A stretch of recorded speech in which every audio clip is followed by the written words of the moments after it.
Vladimir Poutine est complice de crimes de guerre et de crimes contre l'humanité. Et il en est, au-delà d'être complice, il en est en réalité acteur.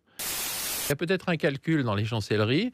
Alors là, on passe de la morale à la réelle politique, que la chute d'Alep crée les conditions d'un règlement politique. Ce n'est pas Assad qui gagne la guerre, c'est qu'il gagne une bataille qui est peut-être une bataille qu'on lui laisse aussi gagner, c'est très cynique, pour créer les conditions d'un règlement politique qui agrée non pas seulement Assad, mais ses protecteurs, l'Iran et la Russie.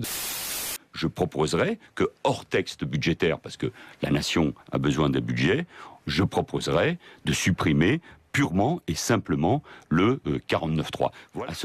Supprimer le 49.3 purement Quelle et simplement. inconstance, quelle hypocrisie, quelle incohérence. Nous avons envoyé en fait comme condition tarifaire, on va dire acceptable en fait pour les chauffeurs Uber, c'est une course minimum à 15 €. C'est un tarif de 1,5 de 1,50 € du kilomètre. Je rappelle également que ce sont les chauffeurs qui payent la TVA. Mais c'est intéressant, hein. C'est vraiment pour les tout ce que compagnies. disaient les chauffeurs de taxi quand ils étaient en colère contre vous, c'était à peu près la même chose.